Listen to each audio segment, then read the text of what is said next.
Okay, finishing up our work week with practice. Guys did a nice job. As you know, this is a unique week in the short week aspect of it, but also just the different things that these guys present, offensive, defensive, special teams, the unique challenges schematically that they present. So you really have to lock in mentally playing this football team. They're well coached. They got really good football players. So it requires you to lock in and really understand this team. So that's what we have to do this week, have been doing this week, and looking forward to Saturday at 4:30 down at our place. But with that, before we go to questions, I do want to make a mention. The 49ers challenged us, and challenge accepted. The Greg Knapp Memorial, they raise awareness for distracted driving, and that's something that is very important, I know, in our society. But those who knew Napper, great football coach, great man.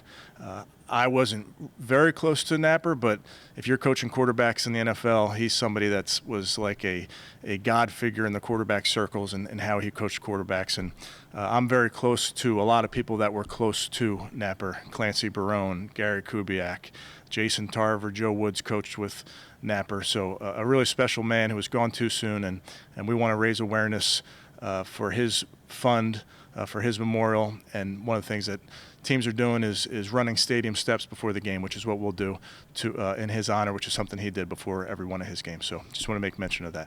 And with that, I'll take any questions. David Bell, can you just, did he have a little bit of a setback with the toe or something? Or? So he's been dealing with a foot issue, a toe issue the last couple weeks, so we'll see how he does over the next 48 hours. No designation, Kevin, for Amari, so I'm assuming not 100% like no one is, but what did you see from him? Yeah, so he's going to go. Again, it's one of those things, got to get to Saturday and see how he's feeling. I know he's going to be battling through it, but he looked good out there today. Schematic challenges of the Ravens defense. What are those biggest challenges when you face them? Yeah, they can play multiple personnel groupings. They can play 5 on the line of scrimmage or an even front, 4 down front. They can pressure you, they can play zone, they can play man. They really do a little bit of everything and to keep you off balance. And then I think they have very versatile football players. 54, Bowser, the young number 14, Hamilton. I mean, these are guys that they can line up in different positions, which really makes identification very important for the offense. Deshaun talked about the depth that they have on defense. Does that really show up to you? Or I guess, do you agree? And then how does that show up? Oh, yeah, I agree. I mean, they have depth at rushers. You know, you can see multiple. They can waive different guys in there, guys that are fresh, certainly from the edge rush standpoint. And I just want to ask, when you manage these guys this time of year and give guys days off, does Chubb decline? He had a day off recently. Yeah, I think it's so specific to the players, Tony, so I wouldn't say that Nick declines, no. But he's a guy that takes great care of his body.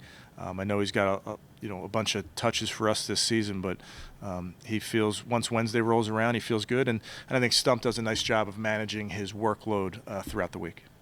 So is that the only one he's taken, the one you referred to? As far as I can remember, yeah. Nick, that he's not on the practice squad, that he can actually gear down a little bit? Yeah, we try to be smart with the guys and guys who have injury history or sometimes age. But there's also something to be said for just pushing through it and not feeling great, but getting out there. And so you're trying to be smart. You're never trying to be foolish and push through it if a guy needs rest.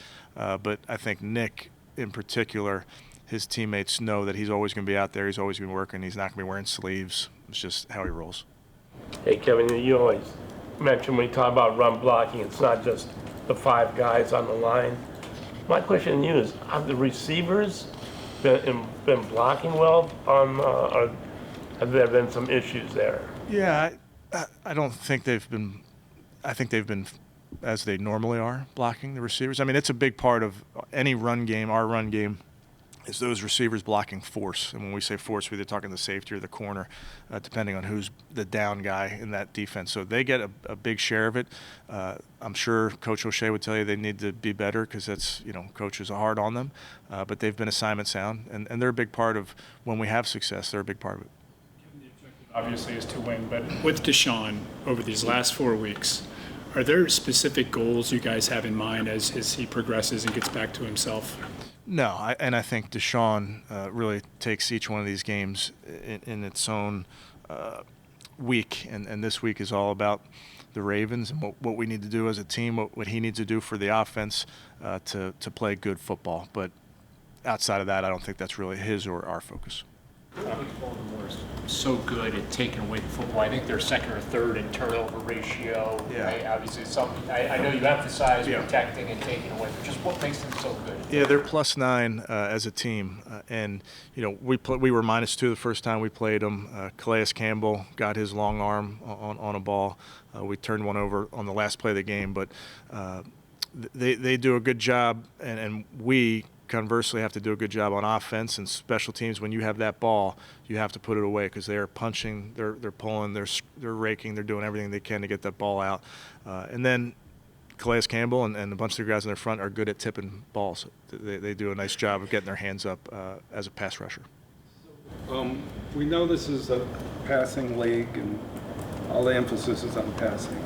When you look at Baltimore, are they just an outlier to win 9 games with the worst receiving core? I mean, the lowest number of receiving yards in the league. Or do you see the running game becoming more prevalent? Yeah, I don't know what it says in terms of the league, Tony. I just think they've been very specific and intentional about how they've built their roster. You look at the skill sets of all their quarterbacks. They can all run. They can all throw as well. They can hurt you in multiple ways. Gap schemes, so a lot of pulling guards and tackles.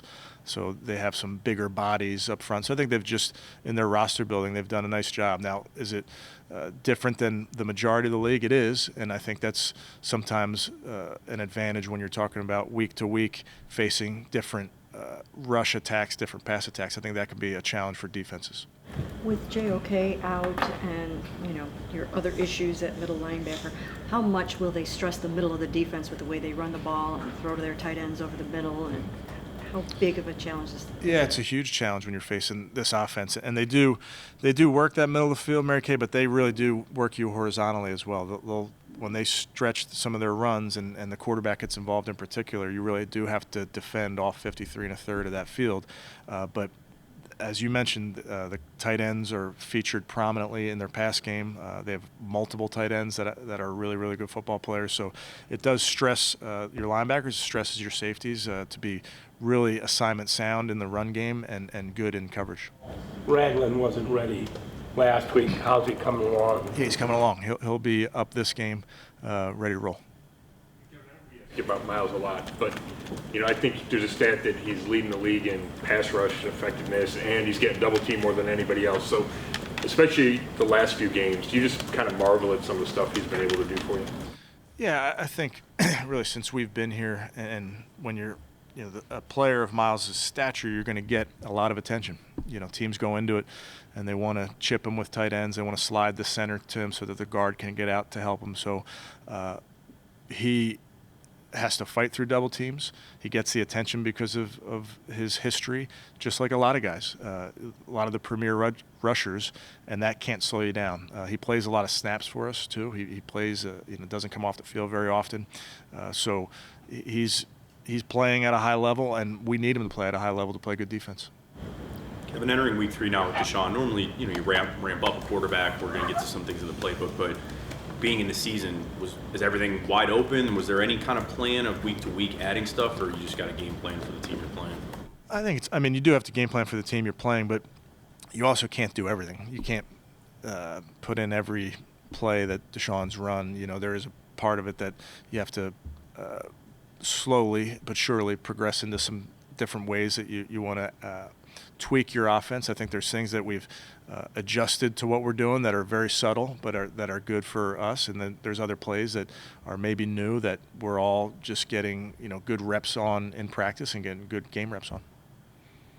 Do you foresee him eventually being more like Lamar Jackson and running the ball? I think it really depends on the defense you're playing.